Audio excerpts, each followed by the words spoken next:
Where is my son?" Richard Dalton's voice cracked as he screamed into the empty house, his fist slamming into the nursery door hard enough to splinter the wood. Blood smeared across the white paint. He didn't care. The crib was empty, stripped bare. Not a blanket, not a toy, nothing. He spun around, chest-heaving, and saw it on the kitchen counter downstairs, her wedding ring glinting under the cold morning light like a knife. His wife Sarah was gone. His 3-month-old baby was gone. $200,000 gone, and he was standing there still smelling like another woman's perfume, realizing too late that the quiet wife he'd ignored had just destroyed him. Before we go any further, do me a favor. Hit that subscribe button right now and stick with me until the very end of this story, because what happens next will absolutely shock you. And drop a comment telling me what city you're watching from so I can see how far this story travels. Richard stood in his kitchen staring at that ring like it was a grenade. His hands started shaking. Not from fear, from rage. How dare she? How dare his wife, quiet, predictable Sarah, do this to him? He grabbed his phone and dialed her number. Straight to voicemail. He tried again. Same thing. Third time. Fourth. Fifth. Each beep felt like a slap. He called her mother in Boston. The phone rang 4 times before Margaret's sleepy voice answered. "Richard, it's not even 7 in the morning. Is Sarah there?" Silence. Then carefully, "Why would Sarah be here?" "Don't play games with me, Margaret. She's gone. She took Ethan. Is she with you or not?" "Gone. What do you mean, gone?" "I mean she cleared out the house like a thief in the night, took my son, drained our accounts. So I'll ask you one more time, is she there?" Margaret's voice turned to ice. "Our accounts. Last time I checked, Sarah worked 60-hour weeks at that marketing firm before Ethan was born. And no, Richard, she's not here. But if she left you, I can't say I'm surprised." He hung up on her. His mind raced. This wasn't possible. Sarah didn't have the spine for something like this. She was the woman who apologized when other people bumped into her. The woman who said, "It's fine," when he forgot their anniversary 3 years running. The woman who never questioned where he went or who he was with because she was too busy being the perfect little wife. He dialed his lawyer, Marcus Chen, who answered on the second ring, sounding alert despite the hour. "Richard, what's wrong?" "Sarah's gone. She took Ethan. I need you to file emergency custody papers immediately. Today. This morning." "Slow down. What do you mean she's gone?" "I came home and they're both gone. She emptied the house. This is parental kidnapping, Marcus. I want her arrested." Marcus paused. "Where were you last night?" "What does that have to do with anything?" "Richard, if you want me to help you, I need the truth. All of it. Where were you?" Richard's jaw clenched. "I had a business meeting in Portland. I stayed overnight. When I got back this morning, they were gone." "Business meeting? At a hotel?" "Yes. Alone." The silence stretched too long. "Marcus, just filed the damn papers." "I'll make some calls. But Richard, listen to me very carefully. If there's anything you're not telling me, anything at all, it will come out. And when it does, it will destroy your case. So I'm asking you one more time, is there anything I should know?" Richard looked at the wedding ring on the counter. "No, nothing. Just find my wife and son." He hung up and immediately called the police. The dispatcher transferred him to a detective named Holloway, whose voice sounded like gravel and skepticism mixed together. "Mr. Dalton, you're reporting your wife and infant son missing." "Yes. I came home this morning and they're gone. All her things are gone. This is kidnapping." "When did you last see them?" "Yesterday morning around 7. "And you've been where since then?" "Portland, business trip." "Can anyone verify that?" Richard's stomach tightened. "My associate can verify the meeting." "I'll need a name and number. Now, Mr. Dalton, has your wife given any indication she was planning to leave? Any arguments? Financial stress? Postpartum depression?" "No, nothing. Everything was fine." "Everything was fine, but she packed up your entire house and disappeared with your 3-month-old baby." "I'm telling you, this isn't like her. Something's wrong. Maybe someone took her. Maybe she's being forced." "Uh-huh. And she managed to pack all her belongings while being forced." "Mr. Dalton, I'm going to be straight with you. This doesn't sound like an abduction. This sounds like a woman who left." "Then find her and bring her back." "We'll open a case, but I'm going to need you to come down to the station. There are some questions I need to ask face to face." Richard slammed the phone down. His reflection stared back at him from the darkened kitchen window. Expensive haircut, tailored shirt face of a man whose carefully constructed life was crumbling. He pulled up his bank app again. Their joint savings account, 0. Their joint checking, 0. But that wasn't possible. There should have been over $200,000 in there. Money from his last 3 commission checks. Money from Sarah's inheritance when her father died. All gone. He called the bank. After 20 minutes of automated menus and hold music, a representative confirmed what he already knew. Electronic transfers had been made over the past 2 weeks. Small amounts at first. $5,000 here, $7,000 there. Then bigger chunks. $40,000, $60,000. All transferred to an account he didn't recognize. I need those transfers reversed immediately. This is fraud. Sir, the transfers were made with the correct login credentials and 2-factor authentication. If you believe your account has been compromised, you'll need to file a police report and bring it to a branch. My wife stole that money. Is your wife an authorized user on the account? Yes, but then those weren't unauthorized transfers, sir. That's a civil matter between you and your wife. The bank can't intervene. He hung up and threw his phone across the room. It hit the wall and clattered to the floor. Screen cracked. Good. He needed to break something. He walked through the house, room by room, cataloging the damage. She'd taken her clothes, but left his. Taken all of Ethan's baby things, the crib, the changing table, the boxes of diapers, the tiny clothes Sarah had folded so carefully. The nursery was completely empty except for the pale blue paint on the walls. In the master bedroom, she'd cleared out her nightstand. He opened the drawer where she used to keep her journal, her reading glasses, her hand cream. Empty. He checked the bathroom. Her toothbrush was gone, her makeup, the expensive shampoo she special ordered, even the bathrobe that used to hang on the back of the door. But in the trash can, underneath a tissue, he found something. A receipt from a storage facility in Tacoma, dated 3 days ago. Unit 247, monthly rental $150. She'd been planning this. His phone buzzed, the cracked screen still worked. A text from Vanessa. Last night was amazing. When can I see you again? He stared at the message. Vanessa Cole, 28 years old, long dark hair, legs that went on forever. He'd met her at an open house 6 months ago. She'd been looking for investment properties. He'd been looking for a distraction from Sarah's constant exhaustion and the baby's endless crying. 1 drink had turned into 2. 2 had turned into a hotel room. Hotel rooms had turned into a pattern. Last night, they'd celebrated her closing on a downtown condo, champagne at the Space Needle, dinner at Canlis, a suite at the Four Seasons. He told Sarah he had a client meeting in Portland. She'd barely looked up from nursing Ethan when he'd kissed her goodbye, and now she was gone. He texted Vanessa back. Something came up. I'll call you later. Then he grabbed his car keys and drove to the police station. Detective Holloway was exactly what Richard expected. Late 50s, tired eyes, cheap suit, wedding ring, worn thin from years of wear. They sat in a gray interview room that smelled like coffee and institutional cleaning products. Mr. Dalton, thank you for coming in. I've started a preliminary investigation into your wife's whereabouts. And I have some questions. You said you were in Portland yesterday for business. What kind of business? Real estate. I'm a partner at Dalton & Associates. We handle commercial properties. Who did you meet with? A potential client. Development group looking at warehouse space. Name. Richard shifted. The meeting didn't pan out. We didn't end up working together. So there's no one who can verify you were in Portland on business. I have emails, communications. I'd like to see those. Holloway pulled out a file. Mr. Dalton, I pulled your wife's phone records. She made several calls in the past 2 weeks to a number in Chicago.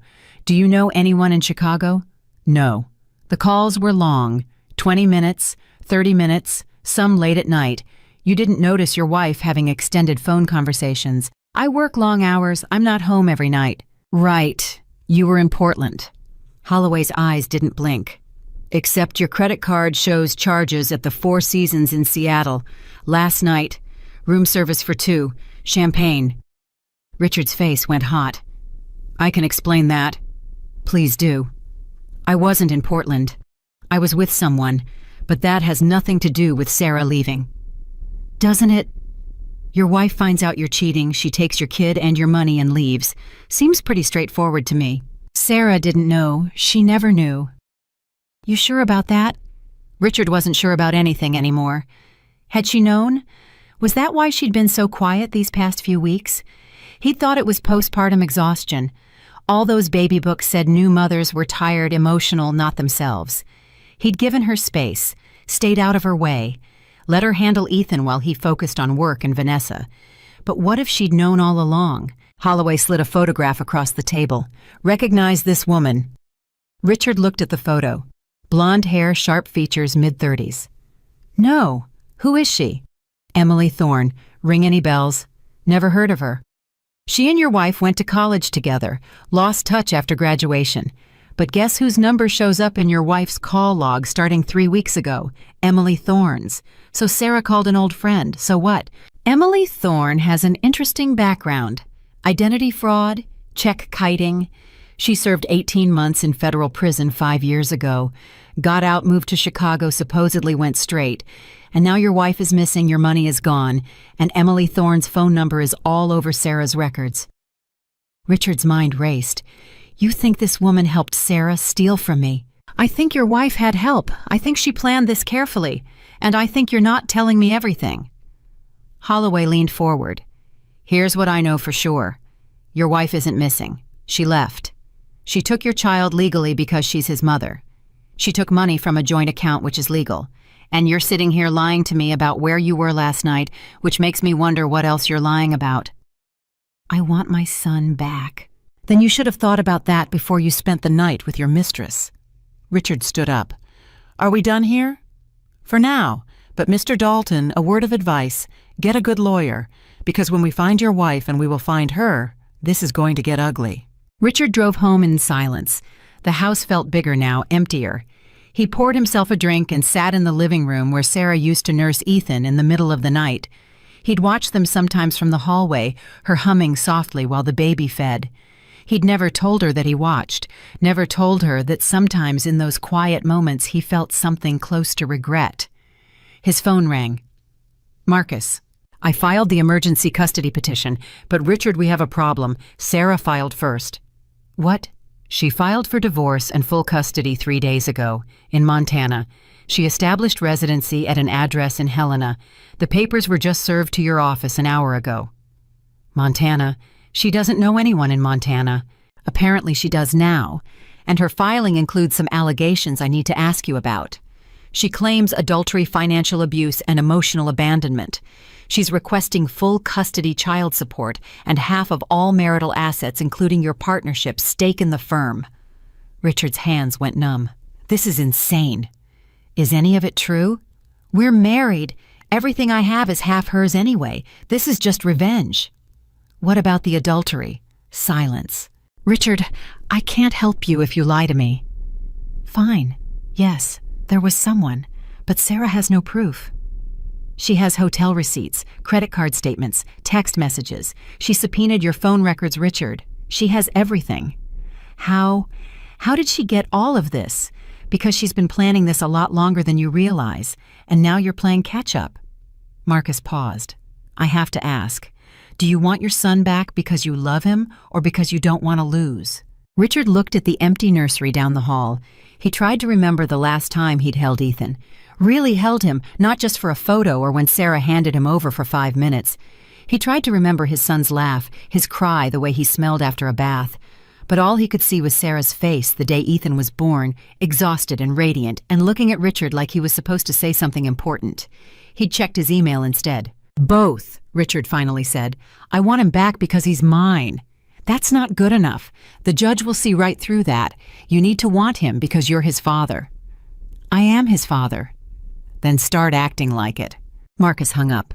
Richard sat in the darkness of his empty house and realized for the first time that he didn't actually know his son's middle name. Sarah had chosen it, something from her family. Edward Edmund. He couldn't remember.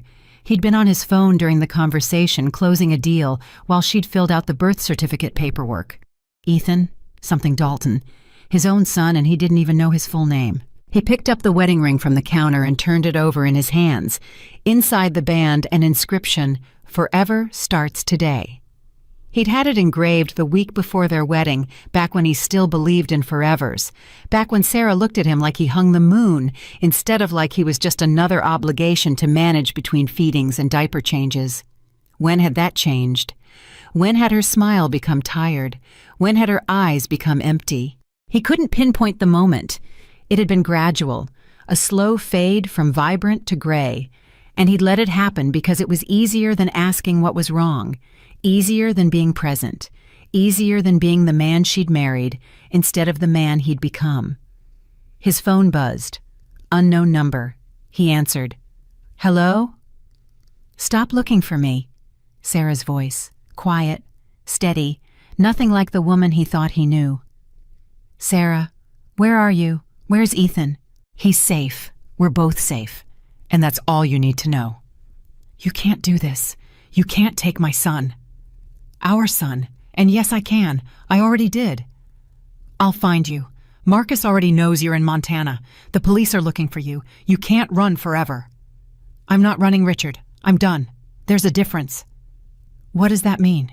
"It means I stopped waiting for you to choose us. I stopped believing your excuses. I stopped pretending that you were ever going to be the husband and father you promised to be. I provided for you. I gave you everything." Her laugh was bitter and broken. "You gave me money. You gave me a house. You gave me loneliness and humiliation and the privilege of raising our child alone while you were out with her. I don't know what you're—" Don't you dare lie to me anymore. I know about Vanessa. I've known for months. I know about the hotels and the restaurants and the late nights that had nothing to do with work. I know everything, Richard, and I'm done pretending I don't." His chest felt tight. "If you knew, why didn't you say anything?" "Because I was too busy planning my exit." The line went dead. Richard stood frozen, phone still pressed to his ear, even though Sarah had hung up 30 seconds ago. His hand trembled. She knew. She'd known for months. While he was lying about Portland, she was draining their accounts. While he was with Vanessa, she was planning her escape. While he thought he was in control, she was 3 steps ahead. He dialed her back, straight to voicemail. Again. Voicemail. He tried 5 more times, each attempt making him angrier, more desperate. On the 6th try, he left a message. "You want to play games, Sarah, fine, but you're not taking my son. I don't care what you think you know or what you think you're doing. Ethan is coming home, and when I find you, and I will find you, you're going to regret this." He hung up and immediately regretted the words. Threatening her on voicemail. Marcus would kill him. The police would use it against him, but he was beyond caring about optics. His wife had stolen his child and his money, and everyone was treating him like the villain. His phone buzzed. Vanessa again. "Richard, you're scaring me. What's going on? Call me." He started to type a response, then stopped. Vanessa was a problem for later. Right now, he needed information. He opened his laptop and searched for private investigators in Seattle.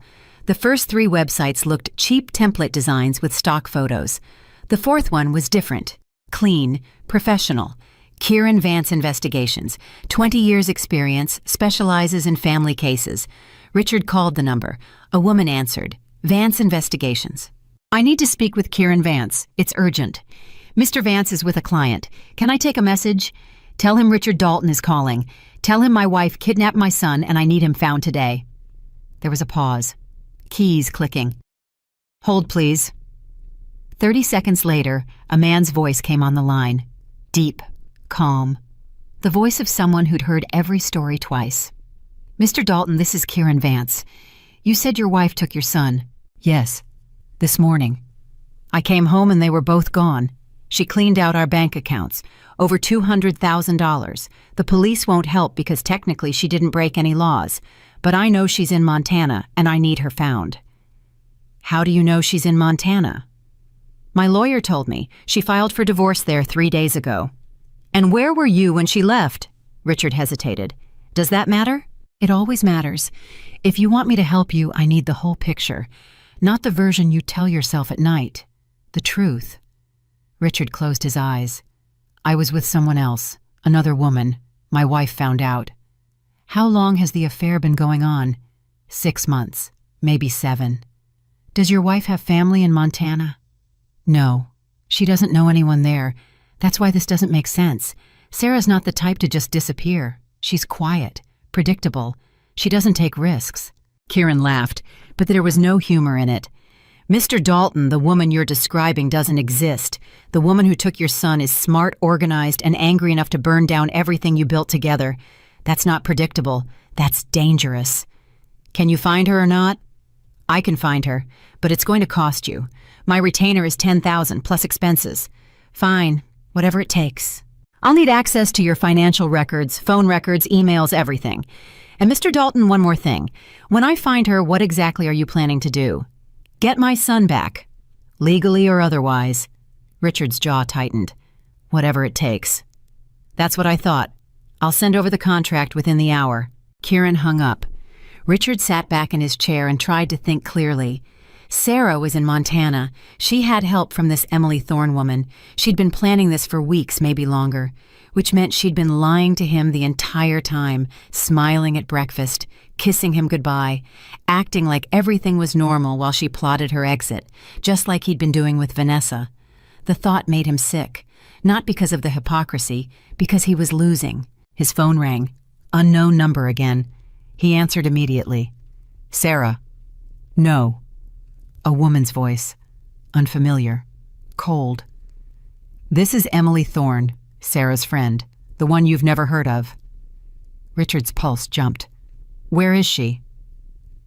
Safe, which is more than I can say for where she was with you. Put Sarah on the phone. She doesn't want to talk to you. That's why I'm calling, to tell you to stop. Stop calling. Stop threatening. Stop acting like you have any rights here. I have every right. Ethan is my son.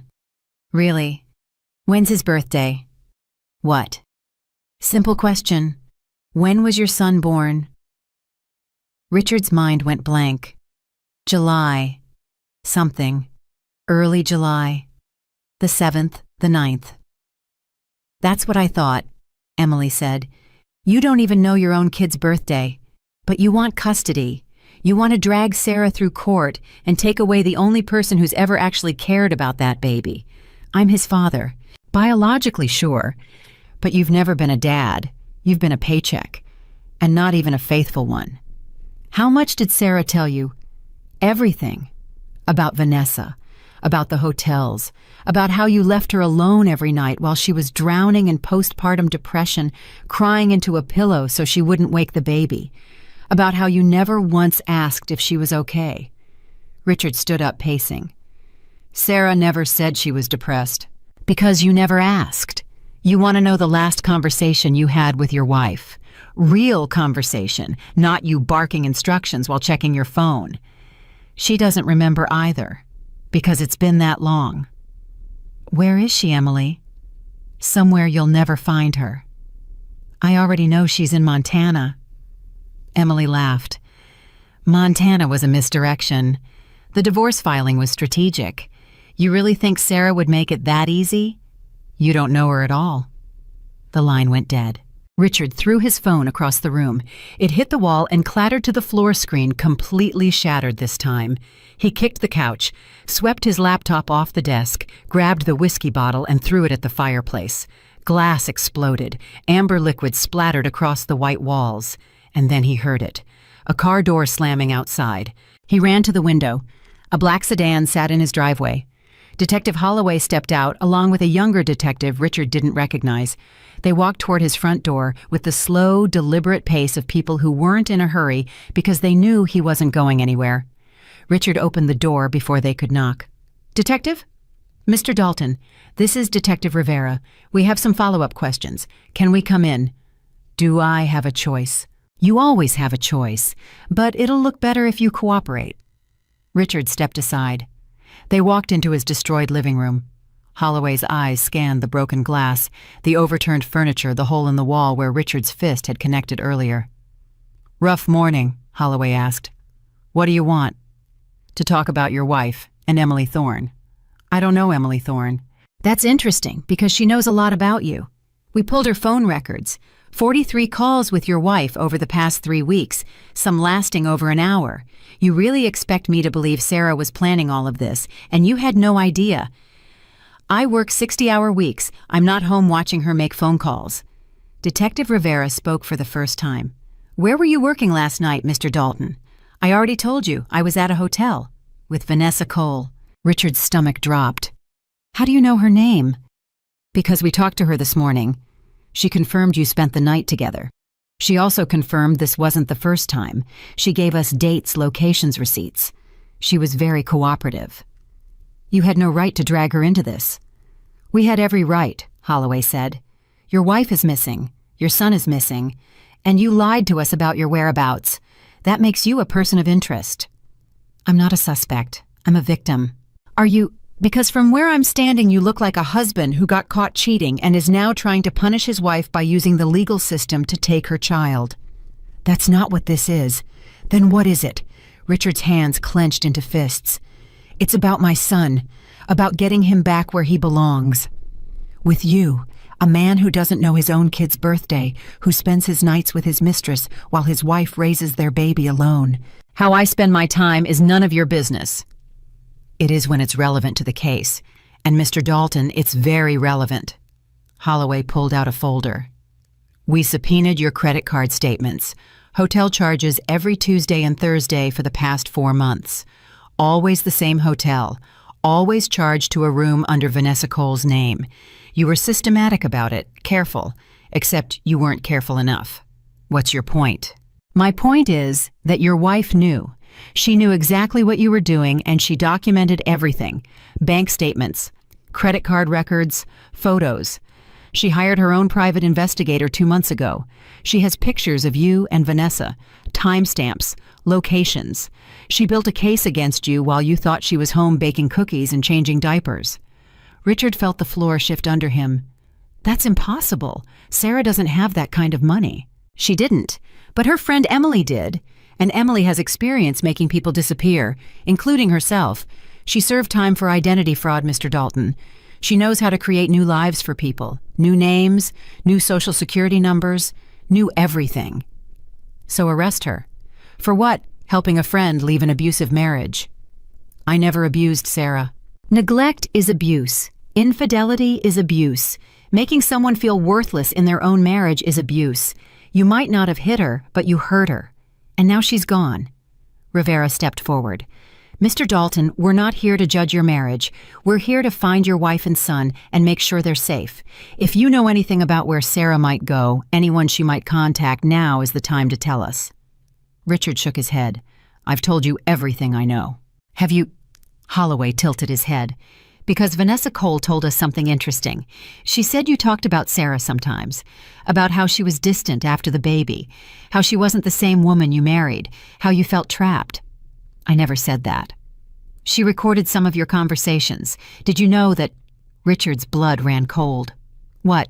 Vanessa kept insurance, voice memos on her phone, just in case things went south. And in one of those recordings you said something very specific. You said you wished Sarah would just disappear so you could start over. Your exact words. I was drunk. I didn't mean it. Drunk words are sober thoughts, Mr. Dalton, and now your wife has disappeared, which makes us wonder if maybe she had good reason to run. I didn't threaten her. I never touched her. But you wanted her gone, and now she is. Convenient, isn't it? Richard's lawyer, Marcus, burst through the front door, briefcase in hand, face flushed. That's enough. Richard, don't say another word. Holloway smiled. Good timing, counselor. We were just leaving. But Mr. Dalton will be in touch. Don't leave town. The detectives walked out. Marcus waited until their car pulled away before turning to Richard. What the hell were you thinking talking to them without me? They just showed up. So you call me. You don't answer questions. You definitely don't threaten your wife on voicemail. I got a call from the prosecutor's office an hour ago. They have your message, Richard, the one where you said she'd regret leaving. I was angry. Angry gets you arrested. They're building a harassment case, possibly stalking. If you contact Sarah again, they'll charge you. So what am I supposed to do? Just let her keep my son. You fight this in court, legally, with evidence and lawyers and a judge, not with threats and private investigators and whatever else you're planning. I hired Kieran Vance. Marcus closed his eyes. Of course you did.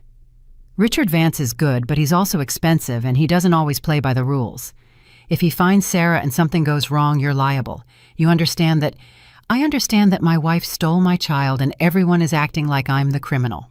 Because right now, legally, she hasn't done anything wrong. She's a mother who left with her infant son. That's not kidnapping. That's not theft. That's a woman exercising her parental rights. What about the money? Joint account. She had every right to withdraw it. You might get half of it back in the divorce settlement, but that's a civil matter, not criminal. Richard sank onto the couch. So I have no options. You have options. They're just not the ones you want to hear. You cooperate with the police. You stop threatening Sarah. You show up to court looking like a remorseful husband who made mistakes and wants to make amends. You prove you can be a good father. I am a good father. Marcus stared at him. Richard, be honest with yourself for 5 seconds. When's the last time you changed Ethan's diaper? Silence. When's the last time you fed him, played with him, got up with him in the middle of the night? More silence. That's what I thought. Sarah has been a single parent for 3 months while you've been living like a bachelor. The judge is going to see that. The custody evaluator is going to see that. And unless you can prove you're more than a paycheck, you're going to lose. So what do? You start acting like a father.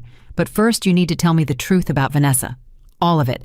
Because if there's anything else she recorded, anything else that can hurt us, I need to know now. Richard's phone buzzed on the floor. He picked it up, careful of the shattered screen. Email from Kieran Vance. Subject line, found her. Richard opened it. 3 attachments. The first was a photo of a small cabin in the woods. Snow-covered roof. Surrounded by pine trees. Middle of nowhere. The second was a property record. Owned by a shell corporation. Registered in Wyoming. Rented 3 weeks ago. Cash payment. The third was a map. Red pin dropped on a location in Montana, about 40 miles outside of Bozeman. Kieran's message was brief. Confirmed sighting. Sarah, an infant matching description spotted at local grocery store yesterday. She's using the name Jennifer Martin.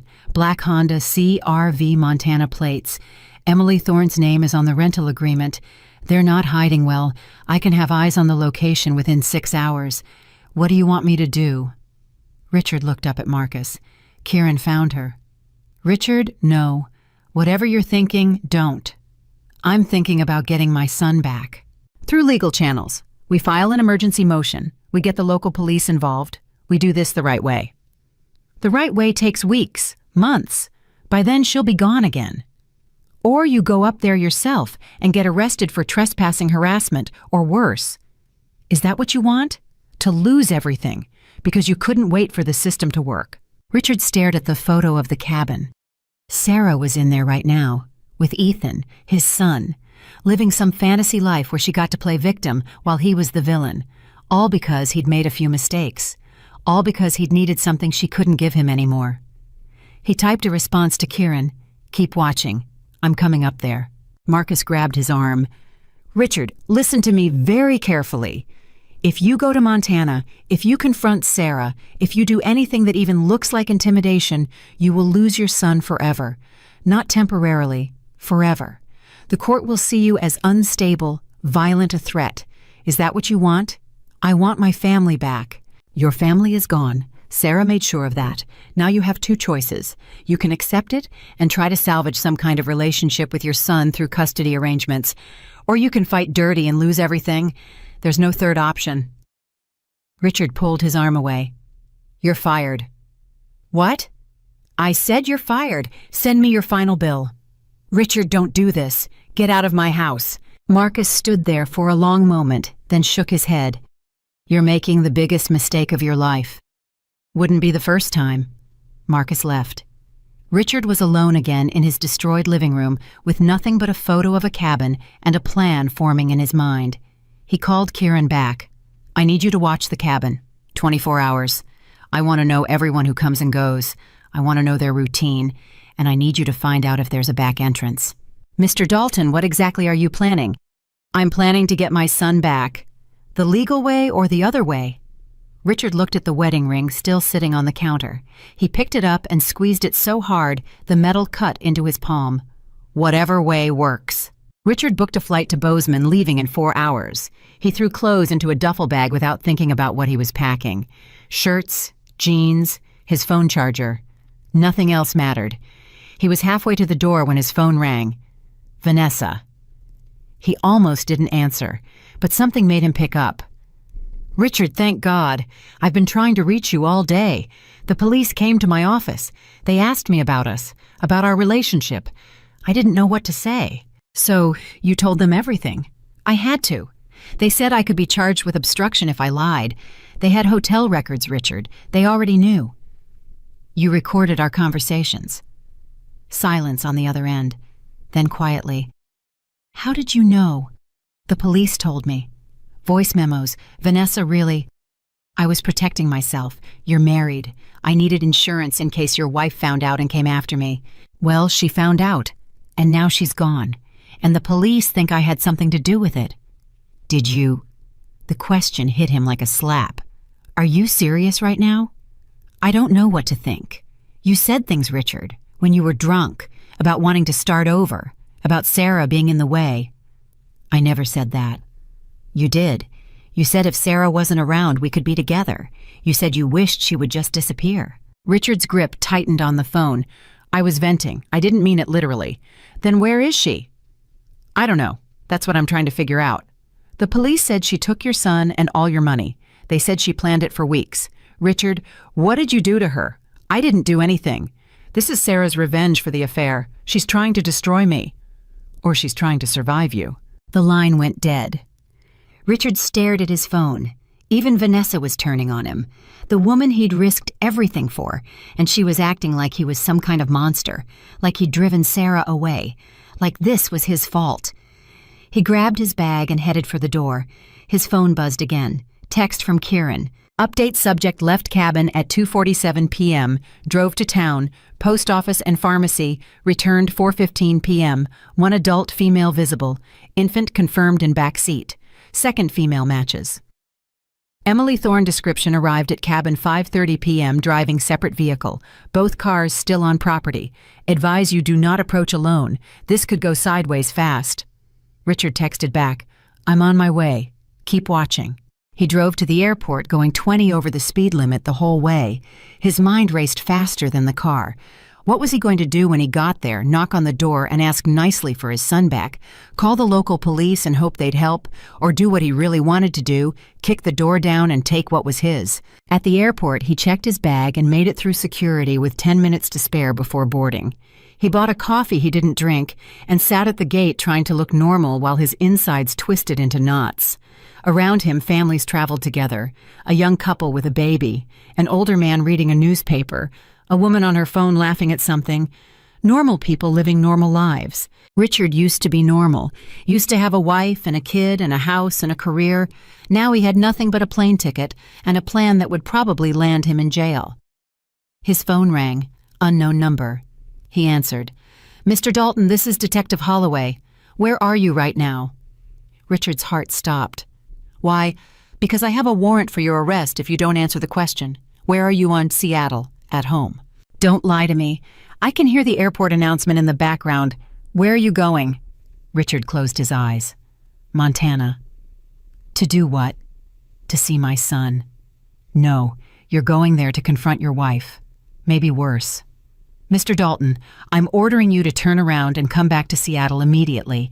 If you get on that plane, I will have you arrested the second you land. On what charges? Violating a restraining order. What restraining order? The one Sarah filed this morning. Emergency protective order. You're not allowed within 500 feet of her or your son. You didn't get served yet because you've been running around playing vigilante. But the order is active. And if you show up at that cabin, you're going to jail. Richard stood up pacing.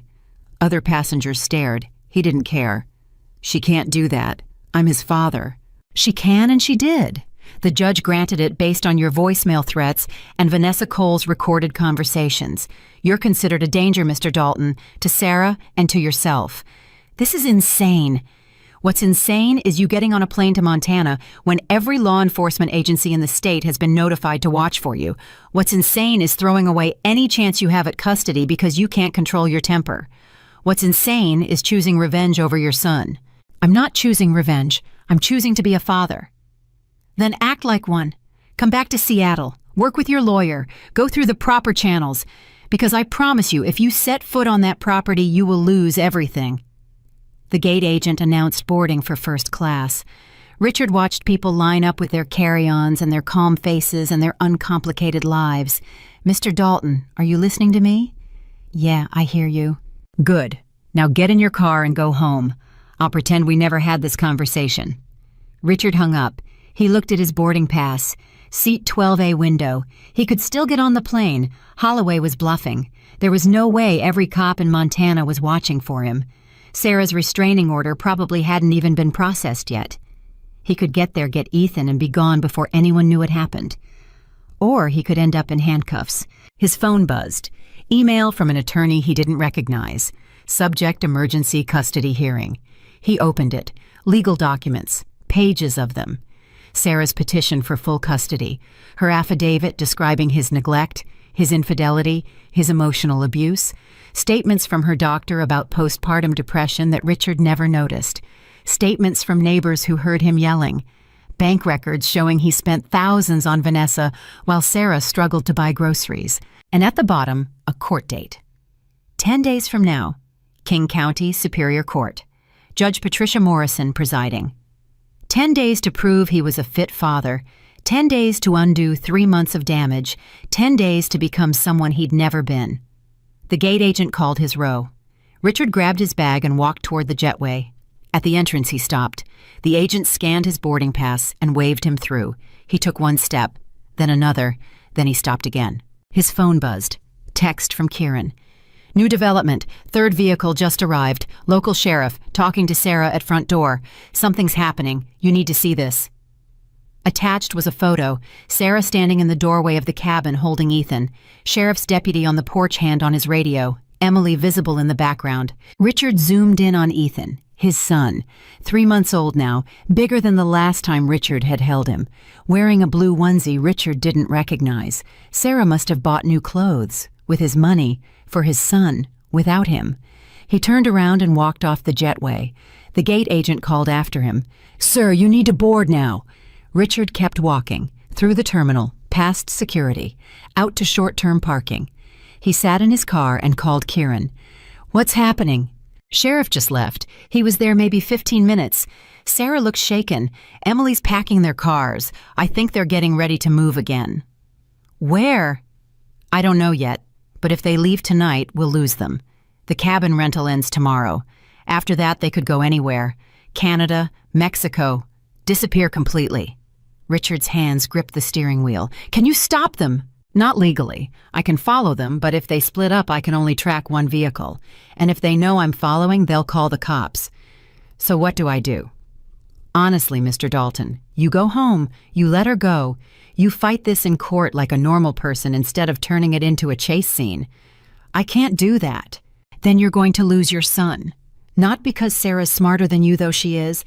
Not because she planned better, though she did. You're going to lose because you're letting your ego make decisions instead of your brain. Richard hung up and threw his phone into the passenger seat. Kieran was right. Marcus was right. Holloway was right. Everyone was telling him the same thing, but they didn't understand. This wasn't about ego. This was about justice, about not letting Sarah win, about proving that he was still in control of his own life. He started the car and drove. Not home. East. Toward the mountains. Toward Montana. Toward the cabin and his son, and the confrontation he'd been building toward since the moment he'd seen that empty crib. Somewhere around Spokane, his phone died. He didn't have a charger. Didn't matter. He knew where he was going. Kieran had sent the address. Small road off Highway 89, 40 miles past Bozeman. Turn left at the broken fence. Cabin at the end of the dirt road. He drove through the night.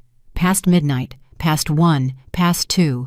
The roads got smaller. Darker. Fewer cars. Fewer lights, just Richard and the highway and the rage that had been building for 3 days straight. At 4 a.m, he pulled off at a gas station to refuel. Inside, a clerk barely looked up from his phone.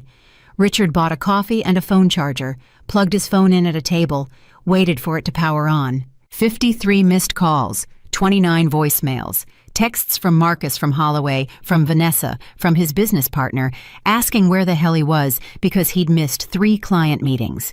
He ignored all of them and opened his maps. 3 hours to the cabin.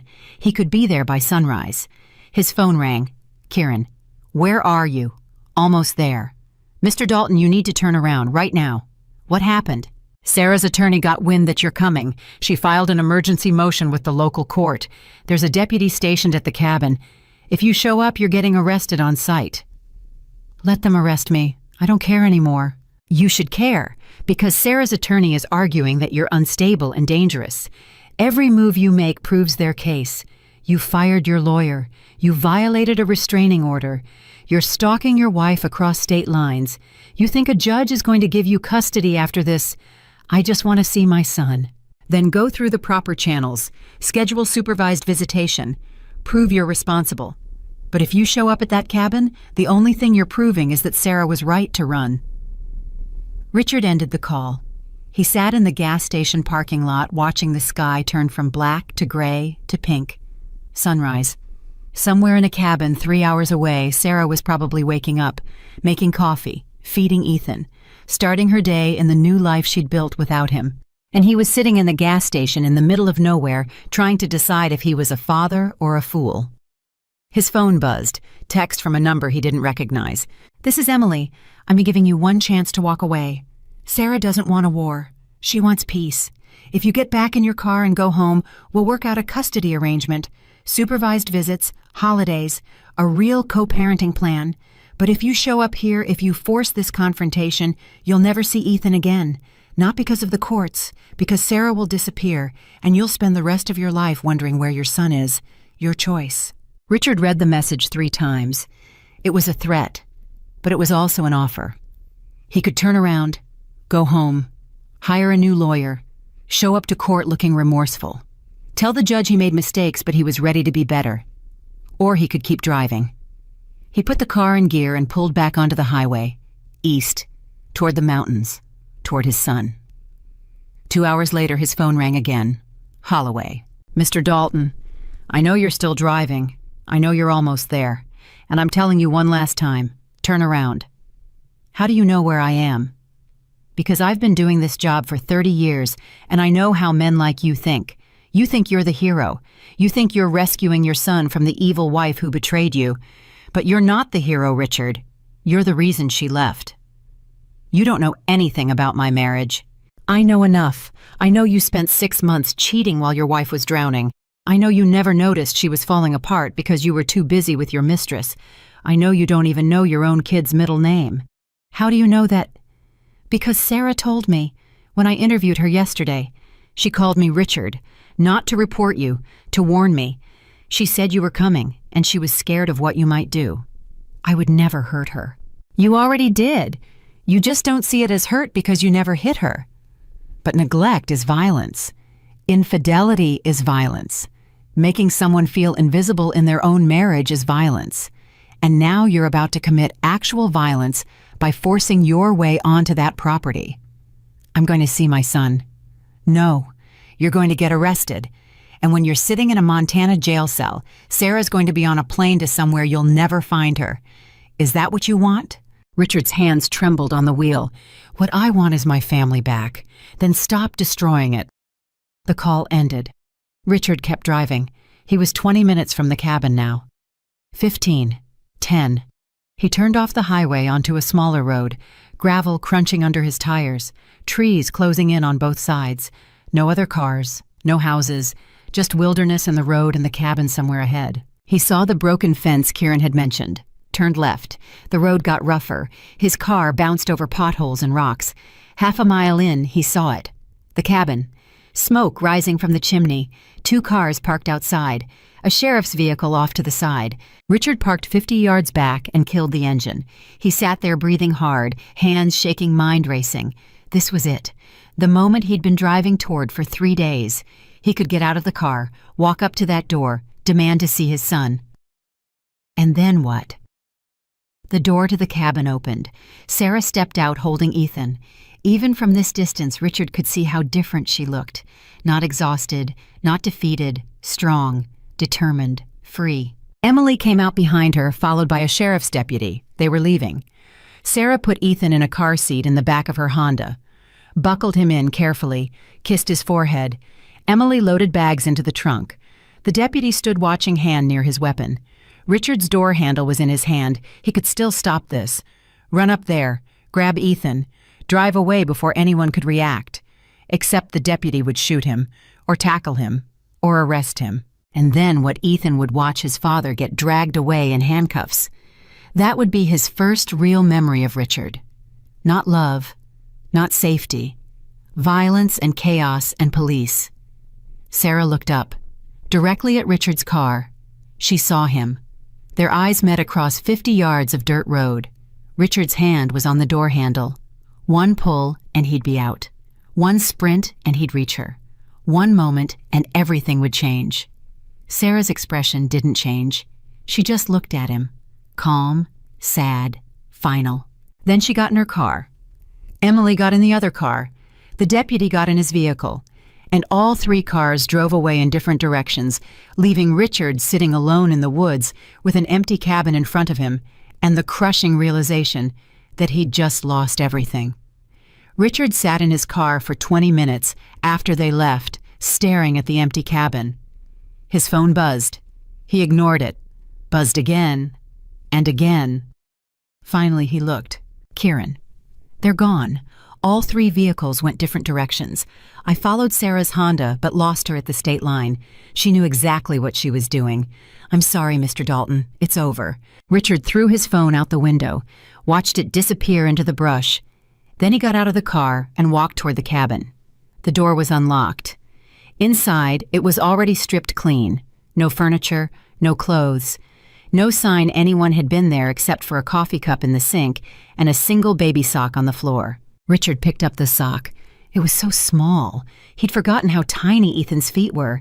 He sat on the floor holding that sock, and for the first time in 3 days, he cried.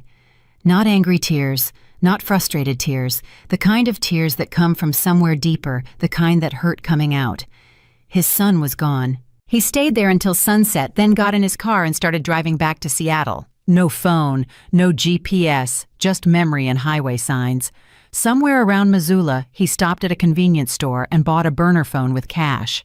The clerk gave him a suspicious look, but took his money. In the parking lot, he called Marcus. Richard, where the hell are you? The police have been looking for you for 2 days. Montana, but I'm heading back. Did you find her? Yeah. And I watched her drive away. Marcus was quiet for a long moment. You didn't try to stop her. There was a sheriff there. If I'd tried anything, I'd be in jail right now. Thank God you finally showed some sense. Richard, you need to get back to Seattle immediately. We have a custody hearing in 8 days and we're in bad shape. Really bad shape. What happened? What happened is you fired me, disappeared across state lines, and violated a restraining order. Sarah's attorney is having a field day. They're arguing you're unstable, violent, and a flight risk. The judge is seriously considering supervised visitation only. Supervised? For how long? Could be months, could be years. Depends on how the hearing goes and whether you can prove you're not a danger. I'm not a danger. I'm his father. Then you need to start acting like it. No more chasing Sarah across the country. No more threatening voicemails. No more vigilante nonsense. You show up to court in a suit, you apologize to the judge, and you prove you can be the parent Ethan needs. Can you do that? Richard closed his eyes. I don't know. That's not good enough. You either commit to this or you walk away, because halfway doesn't work in family court. The judge will see right through it. I want my son back. Then fight for him, the right way, starting now. Richard drove through the night, stopping only for gas and coffee. His mind kept replaying that moment when Sarah looked at him across the dirt road. The calm in her eyes, the finality. She wasn't running anymore. She was choosing. And she'd chosen a life without him. He crossed into Washington at 3 a.m. By sunrise, he was pulling into his driveway. The house looked different, smaller, emptier. He went inside and the silence hit him like a physical weight. On the kitchen counter, exactly where he'd left it, sat Sarah's wedding ring. He picked it up, and this time he didn't throw it. He put it in his pocket. His home phone was blinking, 47 messages. He played them while making coffee. The first 10 were from Marcus, the next 20 from Detective Holloway, 5 from his business partner, saying he was out if Richard didn't show up to the office immediately, 3 from Vanessa crying about how the media had found out about their affair and her name was all over the internet, 2 from Sarah's mother calling him every name she could think of, and the last 7 were from restricted numbers that Richard assumed were reporters. He deleted them all and called Marcus back. "I'm home. What do I need to do?" "First, you need to turn yourself into Holloway. He has questions about your trip to Montana. Answer them honestly, cooperate fully, and hope he doesn't press charges." "Charges for what?" "Stalking, harassment, violating a protective order. Take your pick. Right now you're looking at misdemeanors maybe, but if you fight him, he'll make it worse." "Fine. What else?" "Custody evaluation. Court-appointed psychologist. You'll meet with her 3 times over the next week. She'll ask about your relationship with Ethan, your marriage, your affair, everything. And Richard, you cannot lie to her. She's a professional. She'll know." "I'm not going to lie." "Good, because if she determines you're unfit, the judge will listen. These evaluators have enormous power. Treat her with respect, and for God's sake, don't lose your temper." Richard hung up and drove to the police station. Holloway was waiting for him in the same interview room as before. "Mr. Dalton, welcome back. Have a seat." Richard sat. Holloway slid a file across the table. "That's a timeline of your movements over the past 3 days. Want to tell me if we got anything wrong?" Richard opened the file. Flight booking to Bozeman canceled. Gas station receipts from Spokane, Missoula outside Bozeman. Cell phone pings showing his location at the cabin. "How did you get all of this?" "Because when a man violates a restraining order and crosses state lines to stalk his wife, we pay attention. You want to explain what you were doing in Montana." "I wanted to see my son. You wanted to confront your wife, maybe take your son by force, maybe worse." "I didn't do anything. I sat in my car and watched them leave. That's it." "Why?" "Because there was a sheriff there. Because I'm not stupid enough to get arrested." "But you were stupid enough to drive 8 hours into another state, despite multiple warnings not to. You were stupid enough to throw away any goodwill you might have had with the court. You were stupid enough to prove every accusation your wife made about you." Richard's jaw clenched. "Are you charging me with something or not?" "Not yet. Sarah's attorney requested we hold off until after the custody hearing. She wants to use your Montana trip as evidence of your instability, and honestly, I think that's punishment enough." "So I can go." "You can go. But Mr. Dalton, let me give you some advice. I've seen hundreds of custody cases, thousands, and the ones who lose aren't always the bad parents. Sometimes they're just the angry ones, the ones who care more about winning than about what's best for their kid. Don't be that guy. What if she disappears again? Then she disappears, and eventually she'll slip up and we'll find her. But if you keep chasing her, you'll lose your son before you ever catch up. Is that what you want?" Richard didn't answer. He stood up and walked out. The next 5 days were a blur of appointments and humiliation. The custody evaluator, Dr. Linda Chang, was in her 50s with kind eyes and questions like surgical knives. "When was the last time you changed Ethan's diaper?" "I don't remember exactly." "Approximately, maybe a month ago. Sarah usually handles that." "When's his bedtime?" 7:30, I think, or 8. "You think?" "I'm not usually home at bedtime." "Where are you at, working or meetings?"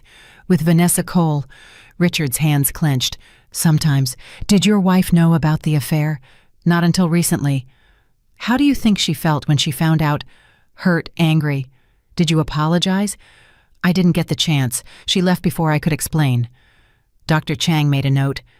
"What would you have explained? That it wasn't about her, that I still cared about her, that I just needed something she couldn't give me anymore." "What couldn't she give you?" "Attention, affection. She was always exhausted, always focused on the baby. I felt invisible." "So you had an affair?" "Yes." "For 6 months?" "Yes." "And in those 6 months, how many times did you get up with Ethan in the middle of the night?" Silence. "How many times did you feed him?" Silence. "How many times did you ask Sarah if she needed help?" Richard's throat felt tight. "I don't know." "The answer is 0, Mr. Dalton. According to Sarah's testimony, you never once volunteered to help with nighttime feedings, never offered to take a shift so she could sleep, never asked if she was okay. You were busy feeling invisible while she was drowning. Do you see the problem here? I worked long hours. I was providing for my family. Money isn't parenting, and right now I'm trying to determine if you understand that. Because if you don't, if you still think being a father means showing up with a paycheck while someone else does the actual work, then I cannot recommend custody. I love my son. I believe you do. But love isn't enough. Ethan needs a parent who shows up, who knows his bedtime and his favorite toy and his middle name. Do you know his middle name? Richard looked down. Edward. It's James! Ethan James Dalton, after Sarah's father who died 2 years ago. She told you that when she filled out the birth certificate. You were on your phone. The words hit him like punches. Everything Dr. Chang said was true. He'd been absent, selfish, more concerned with his own needs than his family's. But admitting it felt like losing, and Richard had spent his entire life learning how to win. I can do better, he said quietly. Can you, or will you?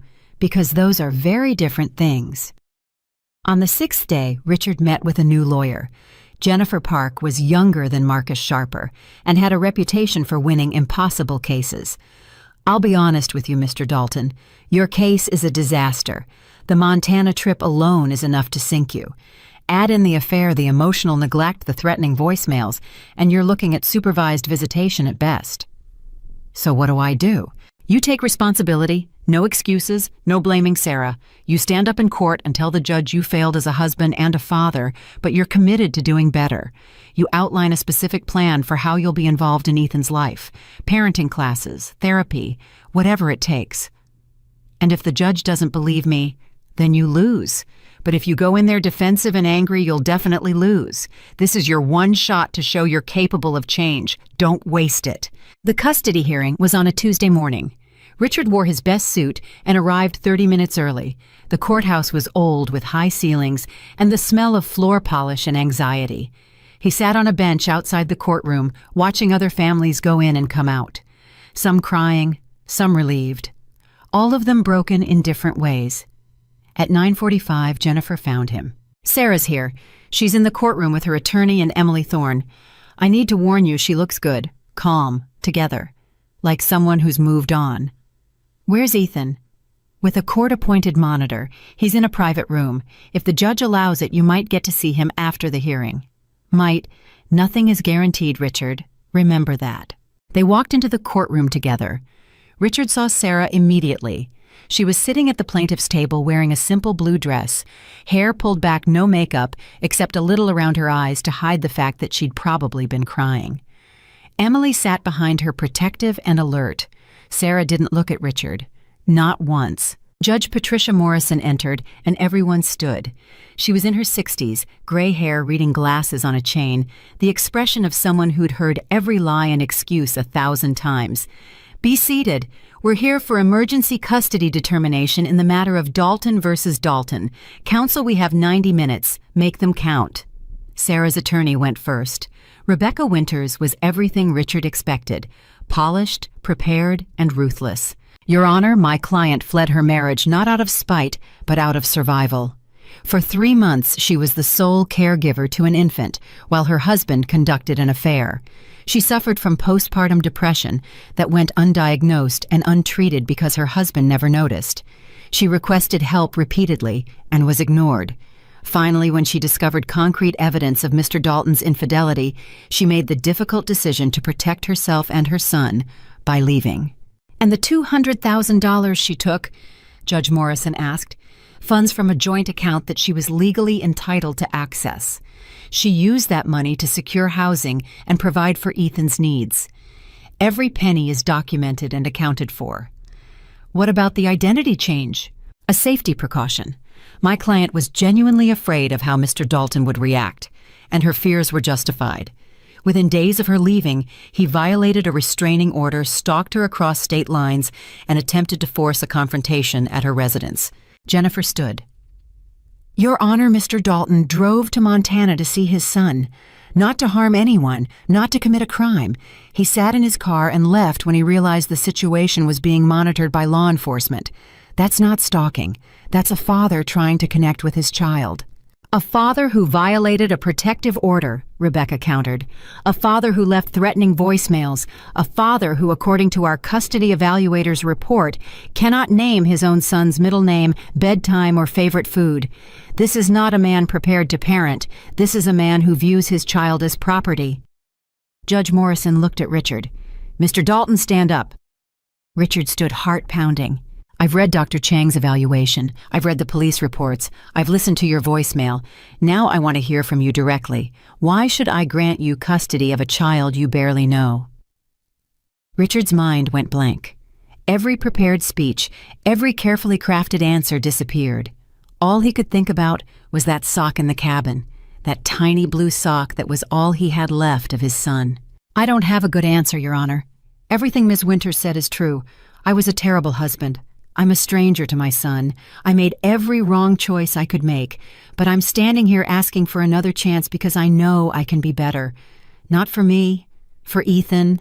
He deserves a father who shows up, who knows his bedtime and his middle name and his favorite toy, and I want to be that father. I just need the opportunity to try.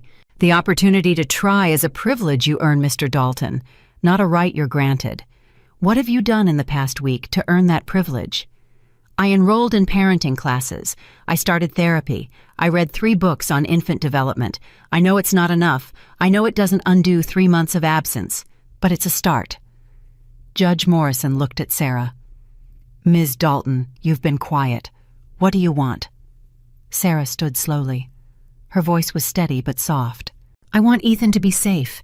I want him to grow up knowing he's loved, and I want Richard to understand that being a father isn't about control or ownership. It's about sacrifice.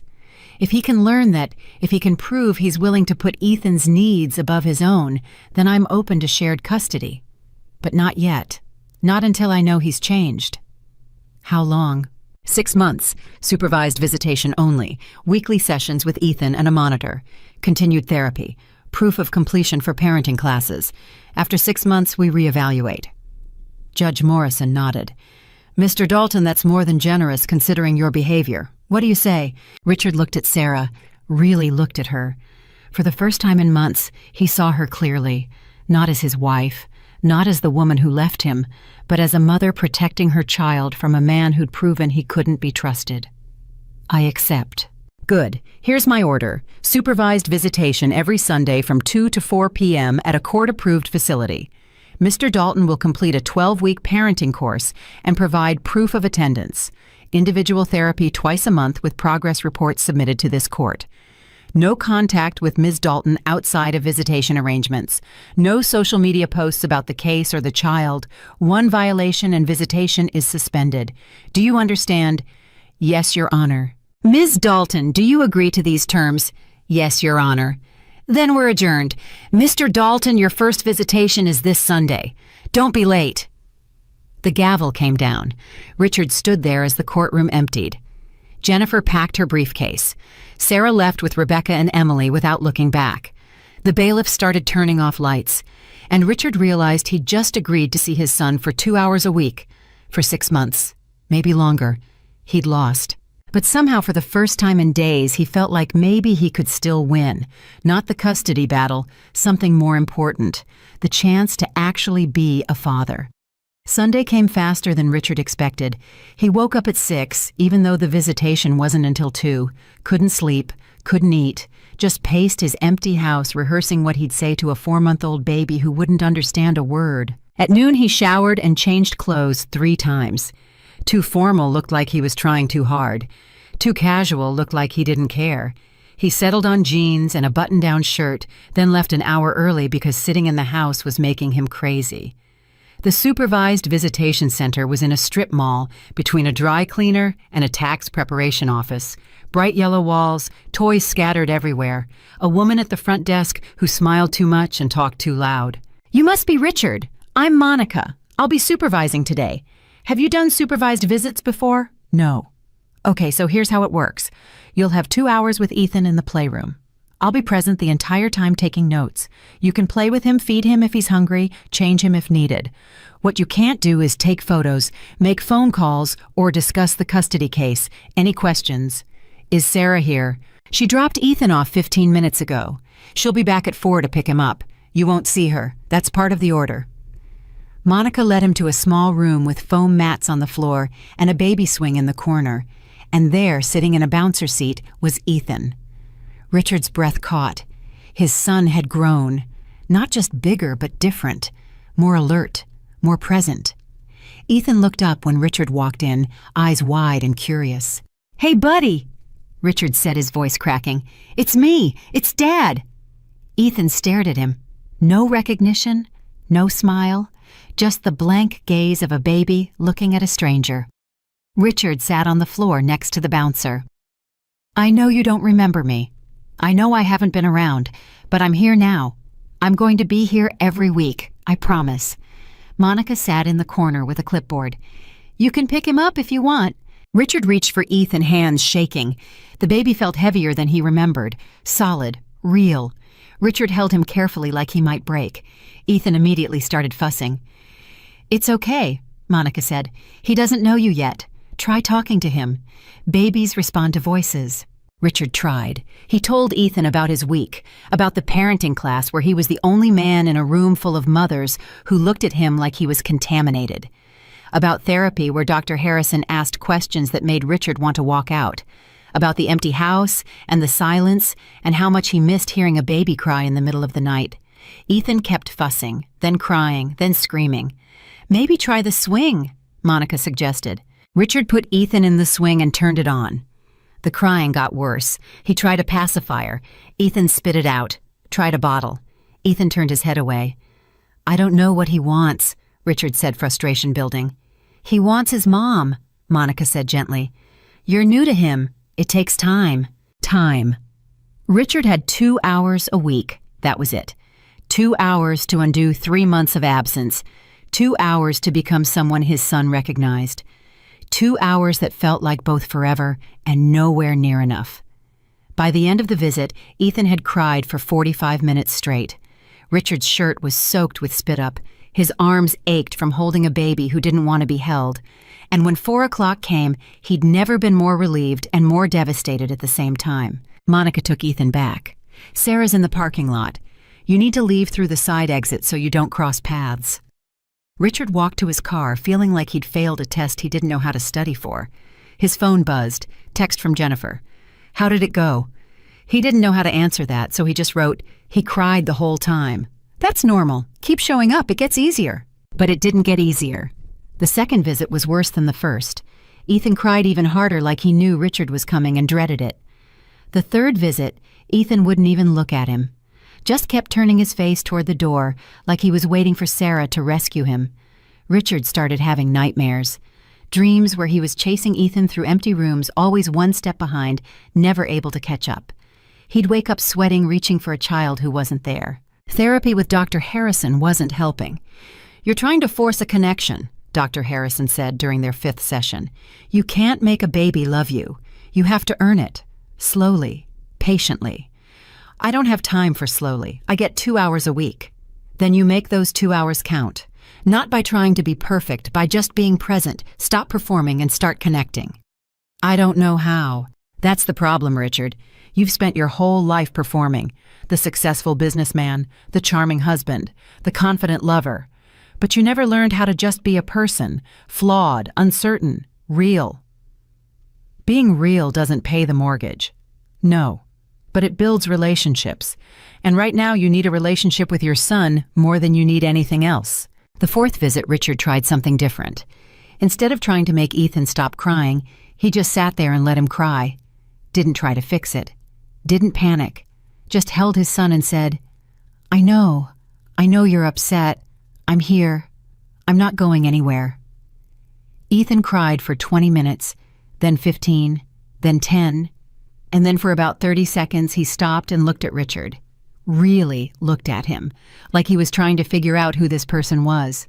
It wasn't much, but it was something. Monica noticed. "That's progress. He's starting to recognize you." "How can you tell?" "Because he stopped fighting, even for just a moment. That's trust beginning to form." Richard started reading to Ethan during visits, baby books with simple pictures and rhymes. Ethan didn't understand the words, but he seemed to like the sound of Richard's voice. Sometimes he'd grab at the pages. Sometimes he'd just watch Richard's face while he read. Week 6. Ethan smiled. Not at Richard, at a stuffed elephant. But Richard was holding the elephant, so it counted. Week 8. Ethan fell asleep in Richard's arms. Monica said that was huge. Babies only sleep when they feel safe. Week 10.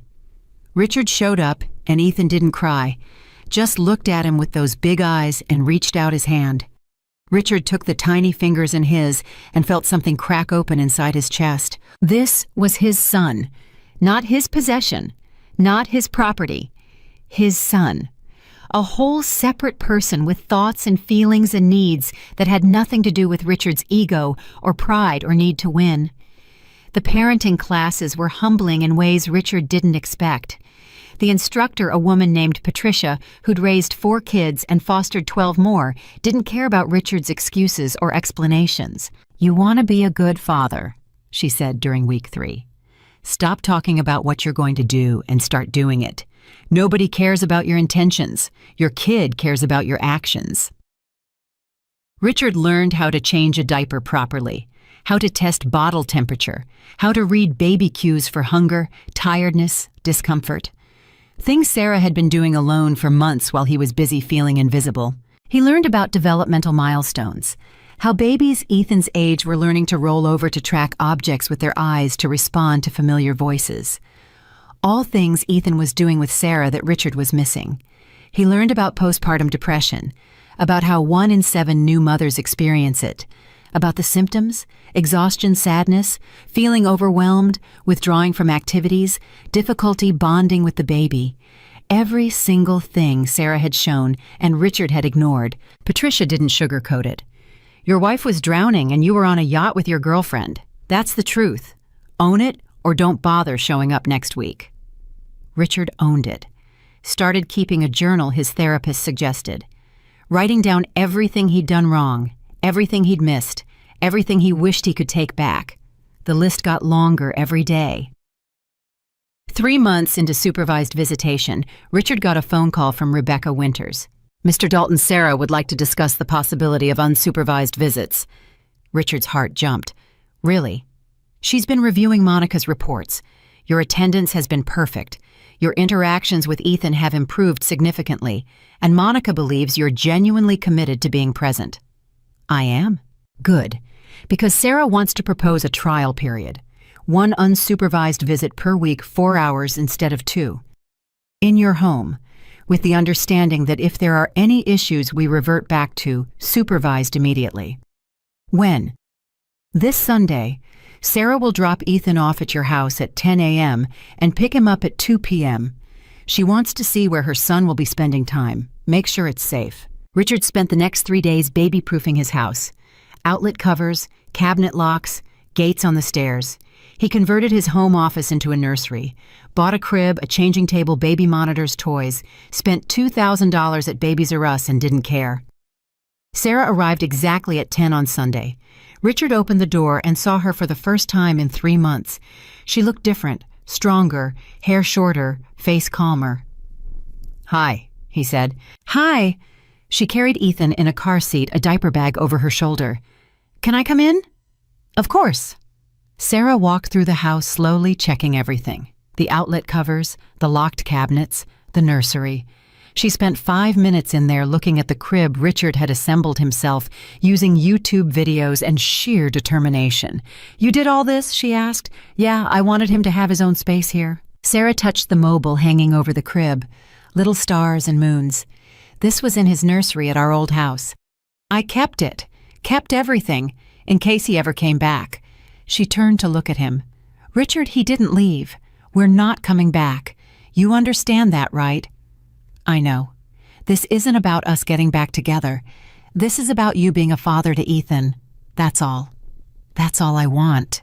Sarah studied his face like she was trying to determine if he was lying. Finally, she nodded.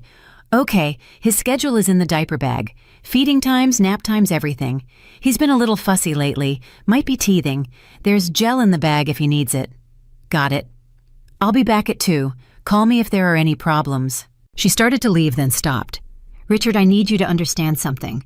I'm not doing this for you. I'm doing this for Ethan, because every child deserves to know their father. But if you hurt him, if you disappear on him the way you disappeared on us, I will make sure you never see him again. Are we clear?" "We're clear." Sarah left.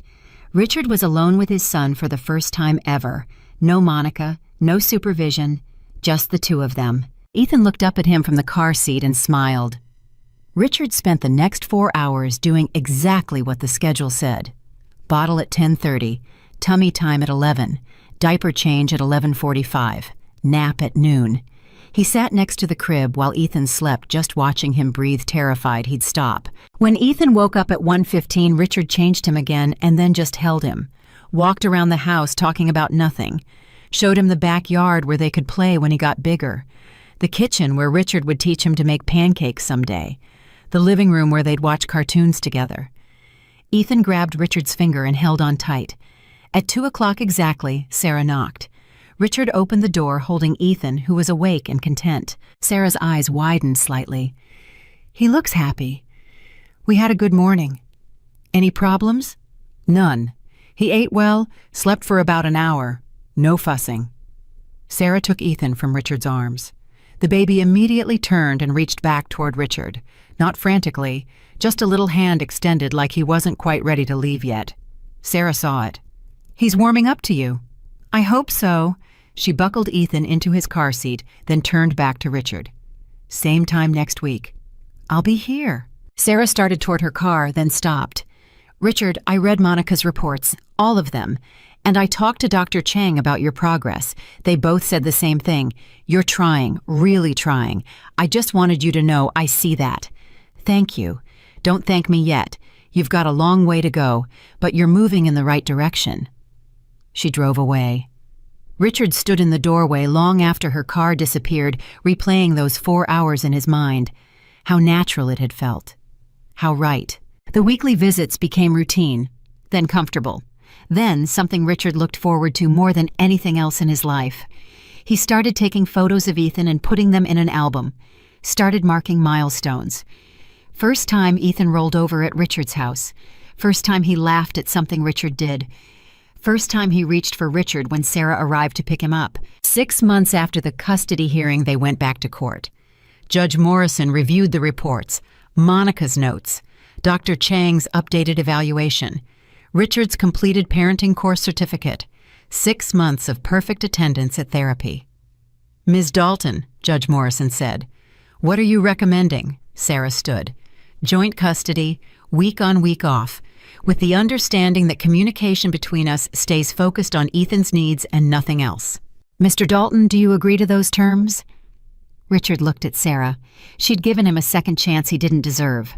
A path back to his son, when she could have shut him out forever, and she'd done it not because she forgave him, but because she believed children needed both parents when both parents were willing to show up. "I agree," Richard said. Judge Morrison signed the order. Joint custody, equal time, a real chance to be a father. Outside the courthouse, Sarah stopped him. "Richard, I need to say something." "Okay. What you did to me, to us, it broke something that can't be fixed. I'll never trust you as a husband. I'll never forgive the affair or the lies or the way you made me feel invisible. But as a father, you've proven you can change. You've shown up. You've done the work. And Ethan deserves that version of you. I know I can't fix what I broke between us, but I can be the father he needs. I promise you that." "Don't promise me. Promise him. Every single day." Sarah walked away. Richard stood there watching her go, understanding finally that some things couldn't be undone, some mistakes couldn't be erased. But new beginnings were possible if you were willing to become someone different than who you were. 2 years later, Richard sat in the backyard of his house, watching Ethan toddle around chasing a ball. The boy was 2.5 now, talking in sentences, running everywhere, laughing at everything. Sarah had remarried, a teacher named David who treated Ethan like his own. Richard had met him during a custody exchange and shook his hand because that's what grown men did when they both loved the same child. Vanessa had moved to California. Richard hadn't spoken to her since the day Sarah left. She was engaged now, posted photos on social media of her perfect new life. Richard didn't follow her anymore. His business had recovered, not because Richard worked harder, but because he worked smarter. Left the office at 5, never missed a custody day, built his schedule around Ethan instead of building Ethan around his schedule. Therapy had taught him that success wasn't about winning. It was about showing up, being present, choosing the people who mattered over the things that didn't. Ethan ran over and climbed into Richard's lap. "Daddy pushed me on swing." "You got it, buddy." Richard carried his son to the swing set he'd built himself last summer. Pushed him gently, listening to the squeals of laughter that used to keep him awake at night, but now were the best sound in the world. His phone buzzed. Text from Sarah. "Running 10 minutes late for pickup, traffic." Richard texted back, "No problem. Take your time." He pushed Ethan higher. The boy threw his head back, fearless and free, trusting completely that his father wouldn't let him fall. And Richard realized that this right here was what winning actually looked like. Not a courtroom victory, not getting his wife back, not proving he was right, just a father and his son on a Sunday afternoon making memories that mattered. He'd lost his marriage, lost his money, lost the life he thought he wanted. But he'd found something better, something real. He'd found his way back to being a father. And this time he wasn't going to disappear.